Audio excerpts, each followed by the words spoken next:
Como ustedes recordarán, hemos estado estudiando el libro de Romanos alrededor de este capítulo 8. Hemos estado viendo lo que significa vivir a través del Espíritu.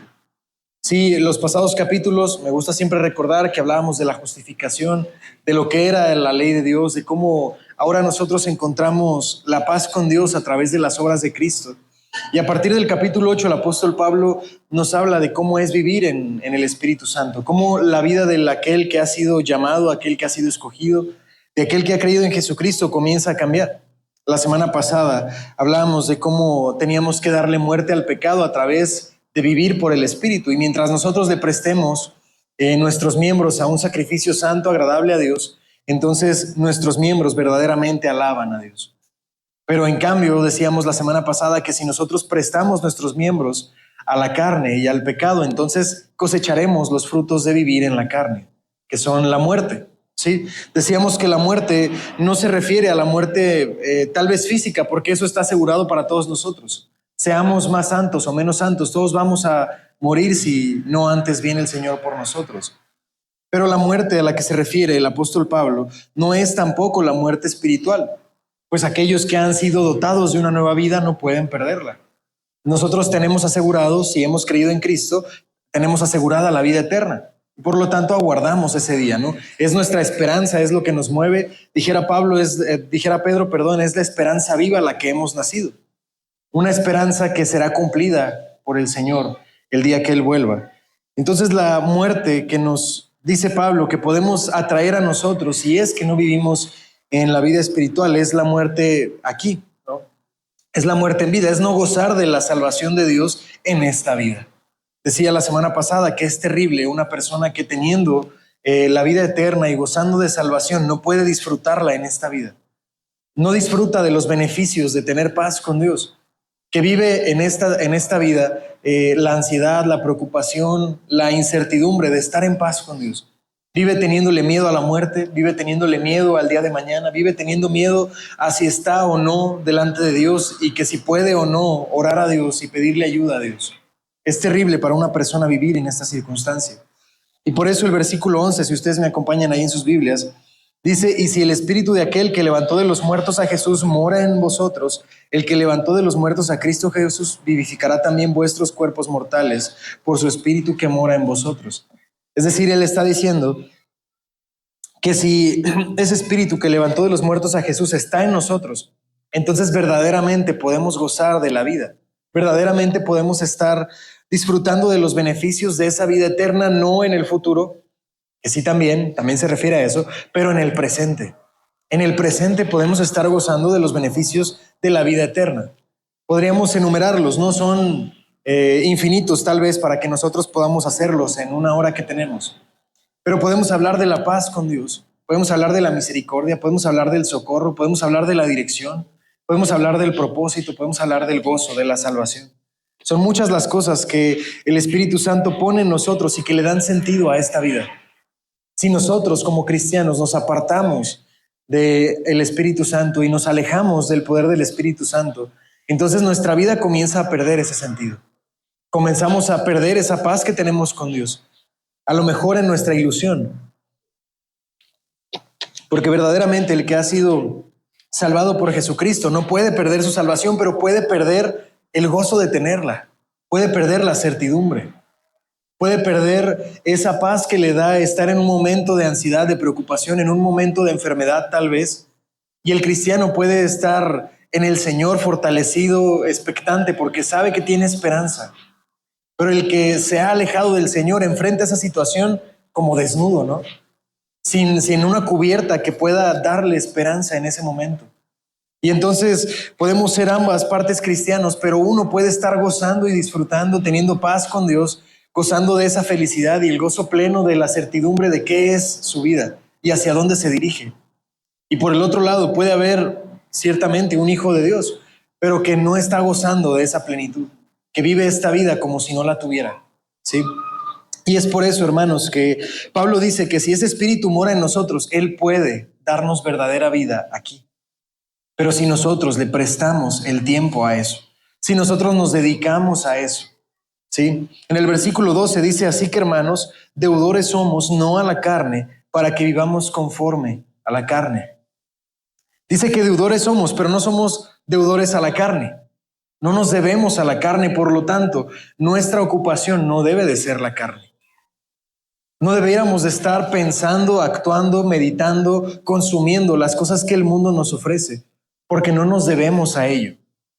Dice que deudores somos, o sea, sí debemos, sí nos debemos a algo, sí hay algo a lo que le tenemos que prestar nuestro tiempo, nuestra atención, nuestra preocupación, algo en lo que deberíamos de estar ocupados y trabajando, porque sí somos deudores, pero no somos deudores de la carne, para que andemos viviendo en la carne. Pablo dice, deudores somos no a la carne. Entonces, ¿a qué sí somos deudores? Al Espíritu.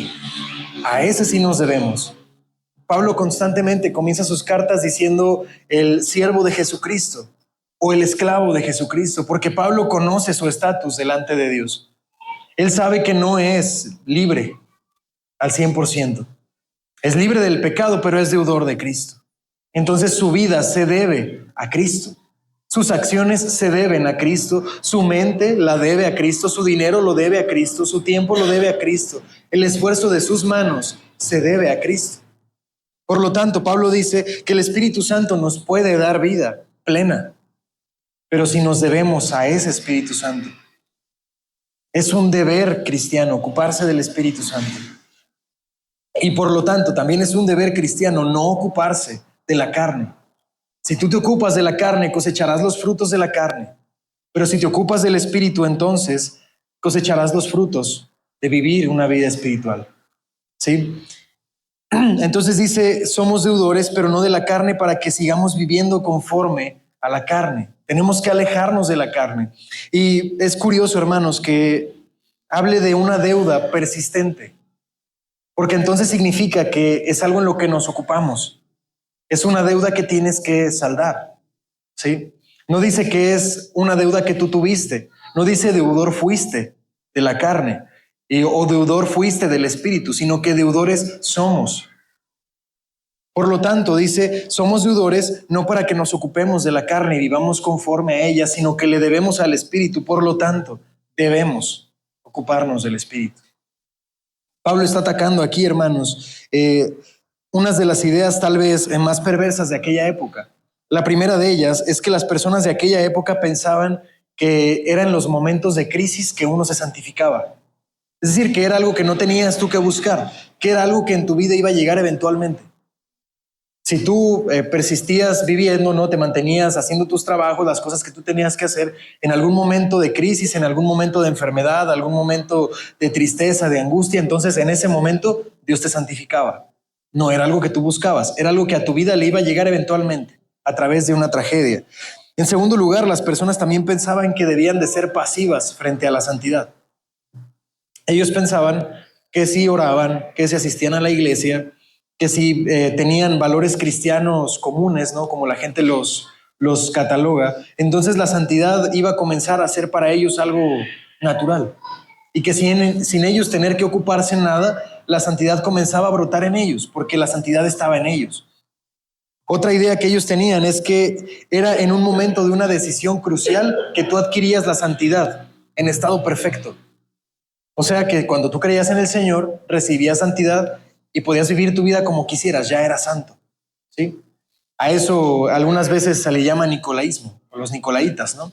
Ellos que creían que uno podía con el cuerpo prestar al pecado y como el espíritu era santo, no pasaba nada. Al final de cuentas estaba uno en paz con Dios porque la carne era otra cosa diferente. Mi espíritu era santo. Entonces, Pablo, al decir que somos deudores del Espíritu para que vivamos conforme al Espíritu, nos está diciendo una cosa, que la santidad no va a llegar por una decisión que tú tomes en un momento crucial, no va a llegar en un momento de crisis y no va a llegar si tú no haces nada. No puede la santidad venir a tu vida así. La santidad progresiva se refiere, hermanos, a que nosotros nos ocupamos de la santidad, que te ocupas de vivir la vida espiritual. Y si tú vives la vida espiritual, entonces tu vida comienza a ser diferente y comienzas a cosechar los frutos del Espíritu. ¿Cuándo te ocupas de vivir de acuerdo al Espíritu? La santidad no viene si tú no la buscas. Si tú no buscas cambiar la forma en la que piensas, nunca va a cambiar la forma en la que hablas.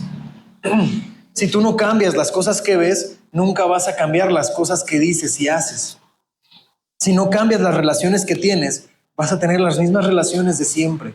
No importa si eres cristiano o no, si tú no buscas la santidad, ella no va a venir a ti gratuitamente. No va a venir a ti por forma pasiva. No es una llave goteando la santidad. Es algo que yo tengo que buscar hacer. Es algo que me tengo que ocupar en hacer. Si tú no buscas en la palabra las respuestas, si tú no oras, si tú no ayunas, si tú no participas en un ministerio en la iglesia, si no sirves, nunca va a venir eso a tu vida. Nunca va a cambiar la forma en la que vives, ni las relaciones que tienes, ni el trabajo que tienes, ni lo que sientes, ni lo que piensas. Eso no va a cambiar si tú no te ocupas del Espíritu. Y por eso Pablo dice, deudores somos, no a la carne, somos deudores del Espíritu. Versículo 13, porque si vivís conforme a la carne, moriréis, mas si por el Espíritu hacéis morir las obras de la carne, viviréis. Es decir, si tú te ocupas de la carne, ¿qué sucede? Vives porque la santificación viene así, ¿no? Uno ocupándose de lo que quiere y el Espíritu Santo nos da santidad. No. Dice que si tú te ocupas de la carne, cosechas los frutos de la carne, que son la muerte. Y lo dice, decimos, sin pelos en la lengua, ¿no? Así directo. Si tú te ocupas de la carne, lo que vas a cosechar es la muerte. Seas cristiano o no, porque aquí le está hablando a cristianos. No está hablándole a gente que no conoce la palabra. Le está hablando a gente que conoce la palabra. Y le está diciendo, si te ocupas de la carne, cosechas la muerte. Y nadie te engaña en eso. Si tu vida se trata de consumir lo que la gente da, lo que el mundo ofrece, si tu vida es no andar en los caminos del Señor, tener relaciones que no agradan al Señor, tener conversaciones que no agradan al Señor, no creas que vas a cosechar bendición. Eso no puede suceder así. Había una persona, ¿no?, que algún tiempo estuvo viniendo a la iglesia, no voy a decir el nombre, pero esa persona venía pidiendo algo, ¿no? En algún momento escuchó una predicación en la que le dijeron que acercarse a Dios es tener peticiones. Tú tráele a Dios tus peticiones y Dios te las va a conceder, ¿no? Que el Señor esté tu deleite y Él te va a conceder las peticiones de tu corazón. Eso fue lo que a ella le dijeron. Entonces esa persona venía y parecía carta a Santa Claus, ¿no? Ella nomás quería eso. Nunca se comprometió, nunca participó, nunca sirvió, pero quería eso. En algún momento en su vida sucedió eso que ella pedía y se alejó del Señor. Y ahora platicas con esa persona y ella te dice, pues que Dios me dio la bendición que yo le pedí. Pero ¿ustedes creen que la bendición de Dios puede venir así? Si yo no me ocupo del Espíritu, si yo me ocupo de la carne, consumo lo que el mundo me da, hago las cosas que mi cuerpo me pide hacer y yo le doy los placeres desenfrenados a mi carne, ¿ustedes creen que podemos cosechar de Dios bendición? ¿No es la bendición de Dios la que añade felicidad y gozo y no tiene tristeza junto con ella? Entonces una persona que es bendecida por Dios no puede alejarse de Dios. Entonces esa no es la bendición de Dios. Esa nunca fue bendición de Dios. Porque si hubiera sido bendición de Dios, eso te hubiera atraído hacia Él mismo. En agradecimiento, en gozo, en plenitud, de decirle al Señor, gracias, Padre, por darme lo que mi alma deseaba. Y ahora, Padre, tú dime en qué puedo yo hacer, qué puedo servir, porque te debo todo lo que soy. Eso, hermanos, es la santidad que viene por servir a Dios. Si tú te ocupas de la carne, lo que cosechas no puede ser espiritual. No nos engañemos. Si tú te ocupas de la carne, lo que cosechas son los beneficios de la carne, que son ninguno. La muerte, la separación con Dios, enemistad con Dios, incertidumbre de tu vida, falta de propósito, falta de felicidad, falta de confianza. Eso es lo que viene por ocuparte de la carne. Entonces, ¿eso significa que las personas que se ocupan de la carne siempre les va mal? No, todo lo contrario. A la gente que se ocupa de la carne les suele ir bien. Sí, porque debe de tener algún beneficio, ¿no? Si yo les digo, mira, consume esta pastilla, te va a hacer sentir fatal. ¿Pero por qué? No, pues nomás, tómatela, ¿no? Te vas a sentir horrible, tu vida va a ser una miseria, pero pues ahí está, ¿no? Para que te la tomes. ¿Quién se la tomaría? Pues nadie, ¿no? Oye, ¿qué beneficio me va a dar? No, ninguno, nomás te vas a sentir mal. Pues nadie. La cuestión con la carne, hermanos, es que ofrece recompensas muy rápido. Ofrece lo que la gente quiere muy rápido. Es algo que pone uno la semilla ahí y rápido da su fruto. Y el fruto es efímero, pero lo da muy rápido. Y es eso lo que la gente quiere. Es por eso, hermanos, que muchas veces el cristiano, aunque sea cristiano, a veces se ocupa de la carne, porque la carne da el placer inmediato. Pero es algo efímero y es algo que al final de cuentas produce más daños que beneficios. Es algo que nos separa de Dios, es algo que nos enemista con Dios, a pesar de que no estamos en esa circunstancia, nos sentimos así. La carne no es provechosa para nada. Te va a dar lo que buscas, sí, pero así como te lo da, te lo quita. Pero el ocuparse del Espíritu, hermanos, es muy diferente. Porque el que se ocupa del Espíritu no necesita del dinero, no necesita de los frutos de una empresa exitosa, no necesita sentir que las personas lo admiran, no necesita que la vida le compruebe que él está bien o que lo que está haciendo es lo prudente, porque él lo sabe espiritualmente. Porque los beneficios que cosecha son espirituales y a veces, muchas veces, también físicos, pero no es lo primero. Eso viene después. Y si el Señor quiere. Sí, por eso dice que el ocuparse de la carne es muerte. Mas si por el Espíritu hacen morir las obras de la carne, van a vivir. Es decir, el ocuparse del Espíritu es darle muerte a la carne. Las cosas no pueden ir empatadas. No puedo pensar que puedo servir al Señor en la iglesia, orar, ayunar y hacer todo eso y por otro lado, tener una vida carnal, ¿no? Por un lado, tener una vida espiritual ahí con mis amigos, con los de la iglesia, un día a la semana y todo el resto de la semana vivir de acuerdo a la carne. Eso no existe. Eso no se puede dar. O eres frío o eres caliente. No hay términos medios. Por lo tanto, el ocuparse de la vida espiritual sí es leer la palabra, sí es ayunar, sí es orar, sí es asistir a la iglesia, sí es participar de un ministerio, sí es predicar a otros. Pero la vida espiritual, hermanos, gran parte de la vida espiritual es que le des muerte a tu carne. Es que te alejes del pecado. Es que dejes de hacer lo que no agrada a Dios. Eso es el músculo, la carne, el fundamento de la vida espiritual. Es eso. Ese es el propósito de la vida espiritual. ¿Cómo lo vas a hacer? Orando, estudiando, leyendo la palabra, cantando alabanzas, congregándote en la iglesia, sirviendo, predicando. Sí se hace así, pero la intención es que tú le des muerte a tu carne. Que cada vez seas menos tú. Cada vez seas más como Cristo. Si has vivido 30 años el cristianismo y sigues enfrentando los mismos pecados, pregúntate, ¿qué estás haciendo mal? ¿Qué te está faltando en la vida espiritual? Si dices, oye, sí voy a la iglesia, sí leo la palabra, sí tengo mis tiempos de oración, pero tengo 10 años padeciendo lo mismo, tengo 5 años teniendo las mismas incertidumbres, las mismas preocupaciones, me sigo sintiendo igual que cuando comencé, de hecho creo que estoy empeorando. ¿Qué te falta hacer? Dedicarte a la vida espiritual, que es darle muerte a tu carne. Y cuando eso lo comiences a hacer, cosecharás los frutos de la vida espiritual, que son la vida. No la vida futura, la vida aquí. Aquí, disfrutar de esa vida espiritual en el presente. Tener, dijera David, el gozo de ser salvo. Eso, la plenitud de gozo estando aquí, teniendo seguridad de quién soy delante de Dios, de quién está atrás de mí, de quién puedo sostener mi mano, de quién levanta mi cabeza y mi copa rebosa. Ese es el beneficio de ser salvo. Dice el versículo 14, porque todos los que son guiados por el Espíritu de Dios, estos son hijos de Dios. Todos aquellos que son llevados por el Espíritu Santo pueden tener la seguridad de que son sus hijos. Entonces, es tanto un hecho, porque Pablo no está diciendo que esto puede ser, Pablo está diciendo que es así. Todos los que son guiados por el Espíritu de Dios, por lógica, son sus hijos. Son los que Él ha llamado sus hijos. ¿Estás siendo guiado por el Espíritu de Dios? Es una pregunta para que te hagas.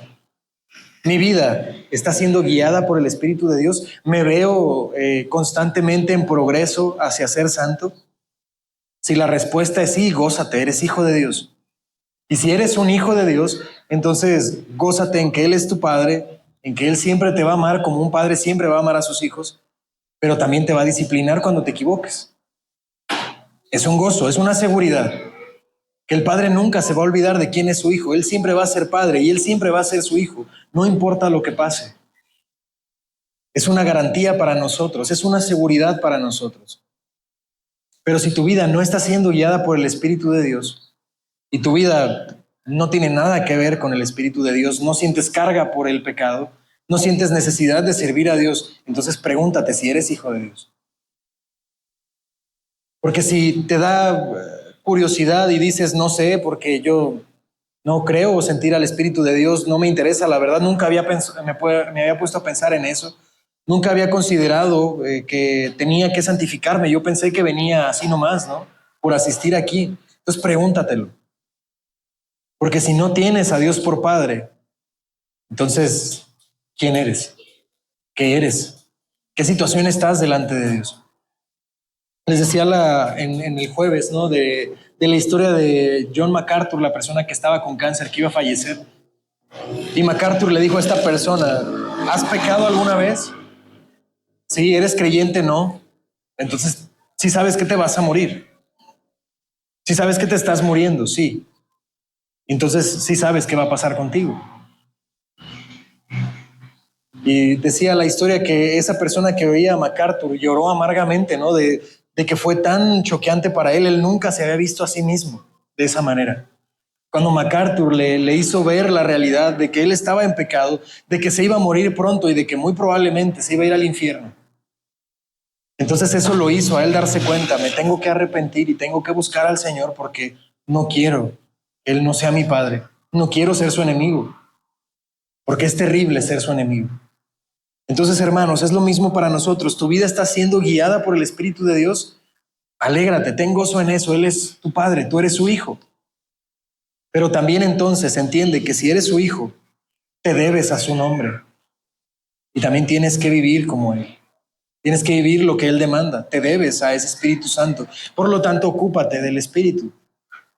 Estudia la palabra de Dios, ten momentos de oración, ten tu devocional, ten el tiempo para alabar a Dios, congrégate en una iglesia, sirve en un ministerio, predícale a otros, pues de esa manera mortificas tu carne. Y ese es el único camino que yo te puedo asegurar que te va a dar gozo. No hay otro.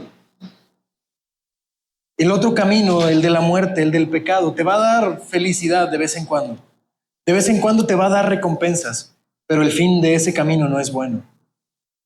El fin de ese camino no es plenitud. El único camino que nos va a dar gozo, a pesar de las circunstancias, es el de el Espíritu, de dedicarnos al Espíritu. Amén. Dice el versículo 15, pues no habéis recibido el espíritu de esclavitud para estar otra vez en temor, sino que habéis recibido el espíritu de adopción por el cual clamamos, Abba Padre. Aquí, hermanos, a veces tendemos a pensar, ¿no?, que este espíritu de esclavitud es el malo, no es el corrupto, es el del mundo. Pero aquí Pablo está enlazando dos aspectos que ya nos enseñó. Primero, el de la ley de Dios, y el segundo, el de la justificación. Cuando dice Pablo que no hemos recibido el espíritu de esclavitud, está diciendo no han abierto sus ojos a la ley de Dios para vivir en miedo. ¿Sí? Es decir, las personas que conocen la ley de Dios tienen que llegar a una conclusión: no la puedo cumplir. Si esto es lo que Dios me demanda para salvarme, si esto es lo que Dios me demanda para yo estar en paz con Él, no lo puedo hacer. Ese es el espíritu de esclavitud. Porque cuando una persona llega a conocer la ley y se da cuenta que no la puede cumplir, se da cuenta de cuál es el castigo de no cumplirla: la condenación. Y eso nos tiene que producir a nosotros miedo, totalmente. Terror. Ese debería de ser mi miedo nocturno. Sí, no un fantasma. Mi miedo debería de ser un día darme cuenta que no estoy en paz con Dios. Ese sí es miedo. Eso sí es terrorífico. Por eso dice Pablo, ustedes no han recibido ese espíritu de esclavitud para vivir en miedo. Sí, date cuenta de que delante de la ley no eres bueno. Date cuenta que no puedes agradar así a Dios y de que no hay nada que tú puedas hacer para salvarte. No hay acciones suficientes que puedas hacer para ganarte la paz con Dios. Gracias a Dios que no es ese el camino, sino que dice, no han recibido ese espíritu de esclavitud para estar otra vez con miedo. ¿Con miedo a qué cosa? Con miedo a estar delante de un Dios santo, y ser pecadores. Con miedo de estar delante del Dios que dijera a Isaías, sus faldas llenan el templo y la magnitud de su santidad es tanta que casi me ciega los ojos. Y yo darme cuenta que soy un hombre inmundo, en medio de un pueblo inmundo, con labios inmundos. Eso es terrorífico. Pero dice que no es para estar otra vez en temor, sino que hemos recibido el espíritu diferente, el espíritu de adopción. Esa es la diferencia, nuestra esperanza es esa. No que nosotros podemos llegar a ser hijos de Dios por hacer las obras que Dios nos demanda, no por la ley de Dios. Ese no es el camino. Si no sientes estar en paz con Dios, no creas que haciendo buenas obras lo vas a conseguir. Nunca lo vas a conseguir. Nunca tus obras van a ser suficientes. Nunca serás suficientemente bueno para agradar a Dios. Olvídate de esa idea, descártala. Apenas venga a tu mente, recházala. No se puede. No puedes. No importa las cosas que intentes hacer, todo lo bueno que intentes ser, no puedes agradar a Dios así. Tú tienes que ser adoptado. ¿Cuál es, hermanos, el camino para adoptar a alguien, a un niño? El niño va con los papás y dice, yo quiero que tú me adoptes. Y entonces el niño firma los papeles y se los da a un juez. Y el juez dice, tú has adoptado a tus padres y ahora tienen que ser tus padres. No, ¿verdad? Los padres tienen que ir a ese lugar donde está el refugio de los niños huérfanos o que han sido abandonados. Ellos tienen que llenar un formulario, la ley les va a autorizar y entonces ellos van a ir, van a conocer a los niños y van a adoptar al niño que se ajuste a la forma en la que ellos son, ¿no? Y entra dentro de su familia y a partir de ese momento, legalmente, ese niño viene a ser parte de esa familia. Y esos padres ahora se van a ocupar de ese niño para siempre. Y van a amarlo cuando se porte bien, van a amarlo cuando se equivoque, van a enseñarle a caminar, a correr, le van a enseñar un deporte, le van a enseñar a ir a la escuela y van a criarlo hasta que él sea un adulto funcional dentro de la sociedad. Ese es el camino de la adopción, pues esa es la adopción de Dios para nosotros. No en que nosotros hayamos escogido a Dios, sino que Él nos escogió a nosotros. Y que Él hizo todo lo posible, todo lo que Él determinó hacer, todo lo que Él decretó que iba a suceder, lo hizo efectivamente para adoptarnos. Y es esa nuestra esperanza. No la de ser hijos, sino la de ser hijos, pero adoptivos. No engendrados por Él, adoptados por Él.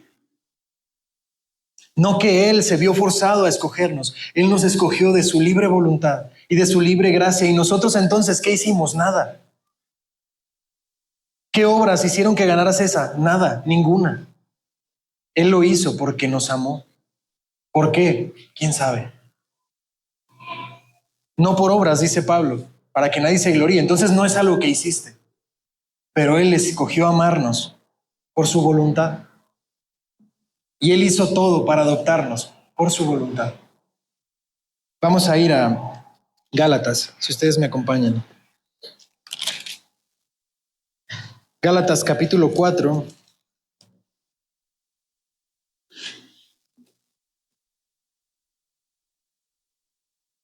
Gálatas capítulo 4, a partir del versículo 4 al 7.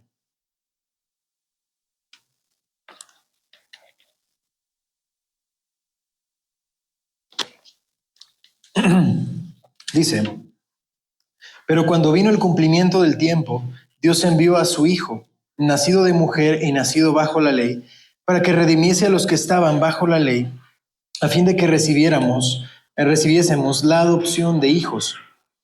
Y por cuanto sois hijos, Dios envió a vosotros, a vuestros corazones, el espíritu de su Hijo, el cual clama, Abba, Padre. Así que ya no eres esclavo, sino hijo, y si hijo, también heredero de Dios por medio de Cristo. Dios solamente tuvo un hijo, el unigénito. Unigénito significa el único engendrado. El unigénito hijo de Dios es Cristo. ¿Quién es el único que tiene derechos de hijo?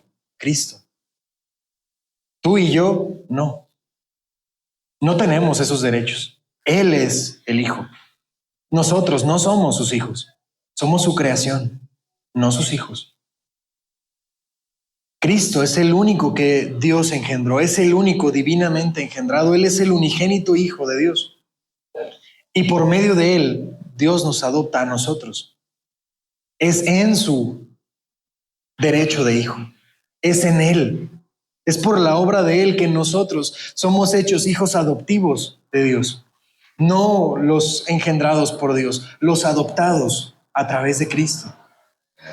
Y por eso Pablo enlaza esta idea, ¿no?, de que no somos sus hijos, pero somos hijos adoptivos en Cristo. Y dice, y si nosotros somos sus hijos, Él es nuestro Padre y podemos clamar a Él, Abba Padre. Y es curioso que utilice esa expresión Abba Padre, porque Abba es Padre y Padre es la forma griega de Padre. Abba es en arameo y Padre es en griego, ¿sí? Entonces, los comentaristas dicen que es una forma íntima de llamar a un padre. Es como el niño diciéndole papá, ¿sí? No es la traducción literal, pero es como si un niño le hablara a su papá. Él le habla con confianza porque es su padre. Imagínense, todos hemos visto aquí a Isaí y a Paco, ¿no? Isaí puede estar con quien sea, pero a Paco es diferente. Él es su papá y él lo sabe. Y si le duele algo, grita mamá o grita papá, porque él sabe que tiene un amor íntimo con ellos y que ellos se preocupan por él en cualquier circunstancia. Y a pesar de que él está chiquito, él sabe eso, él entiende eso. Pues es la forma de expresarse que nos dice, ya que somos hijos adoptivos de Dios, pero no por eso Dios nos quiere menos, o no por eso Dios nos importa menos, o sintamos menos su amor. Cuando Dios nos adopta como hijos, nos permite ahora llegar a tener intimidad con Él, intimar con Él. Él es nuestro papá. Él nos puede ayudar. Él está aquí para ayudarnos en el momento de ansiedad. También está en el momento de felicidad, en el momento de plenitud. Él es nuestro Padre. No es el Padre que le hablas de usted, ¿no?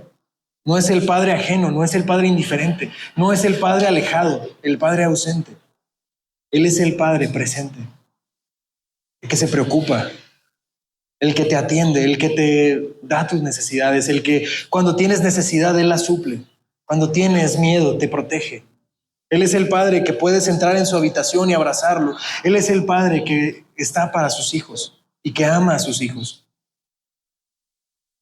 Y no solamente eso, dice, pues ya no somos esclavos, sino hijos, y si hijos, también somos sus herederos. Es decir, en todos los sentidos, así como Cristo tiene todos los derechos de ser el Hijo de Dios, y como tal tiene todos los beneficios que vienen por eso, de ese título. Dice que ahora nosotros también gozamos de esos derechos. No nada más el poder decirle Padre, sino que somos herederos suyos. Es decir, hemos adquirido un estatus que no teníamos, un estatus que no viene por nuestra naturaleza, viene por la de Cristo.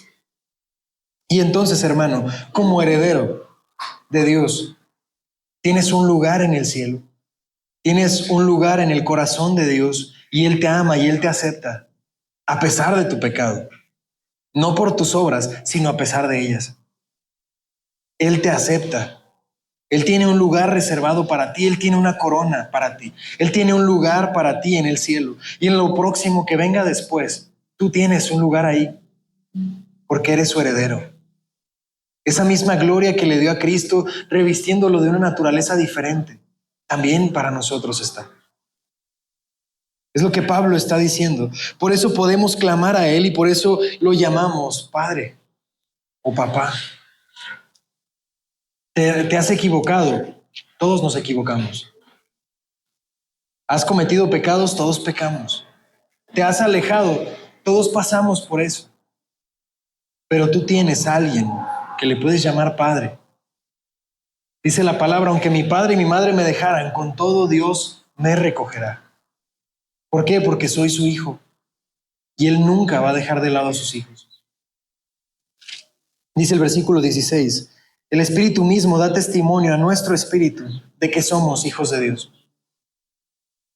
Eso, hermanos, es algo que esa relación personal con Dios, esa intimidad que tenemos con Dios, no es algo que alguien te pueda decir que tienes.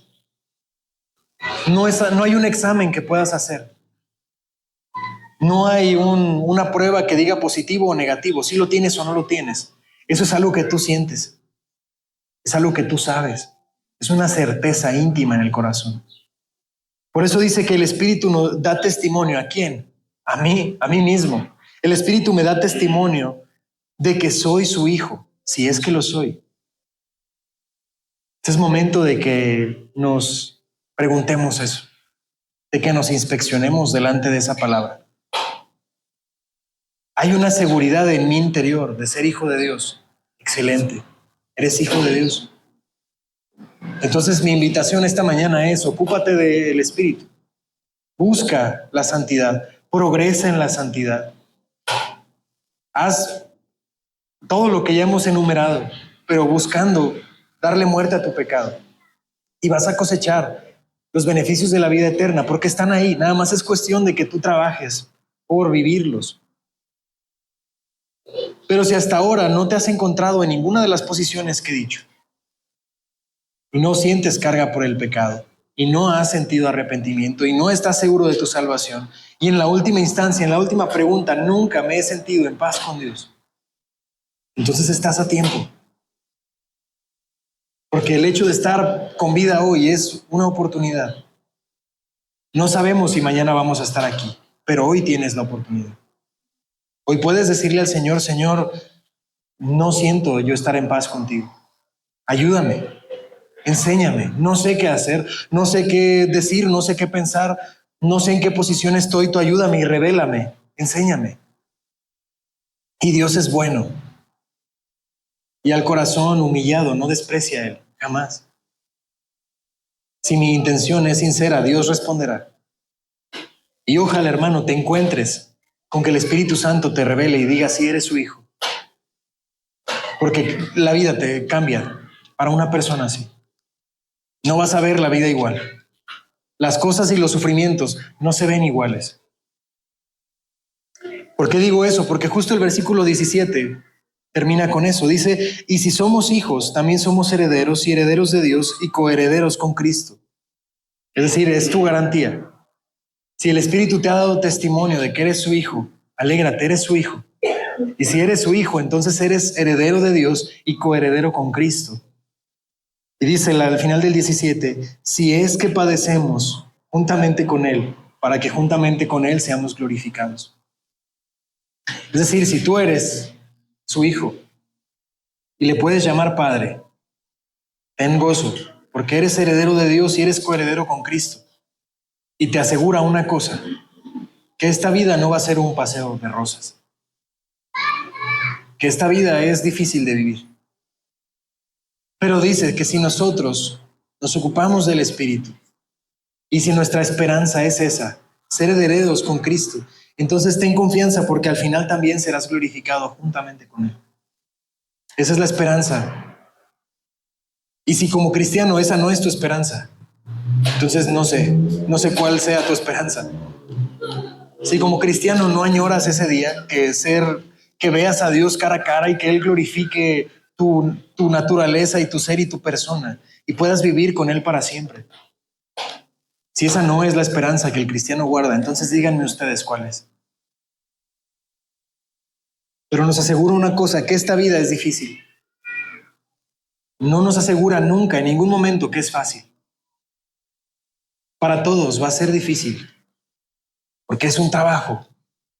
Tal vez el más difícil de todos es empezar a morir a nuestros deseos, empezar a negarnos a nosotros mismos. Eso va a ser difícil, y la vida se encarga de que sea difícil. Las circunstancias se encargan de hacernos lo difícil. Pero ocúpense, hermanos, del Espíritu, y cosecharán vida aquí y también en el futuro, evidentemente. Amén.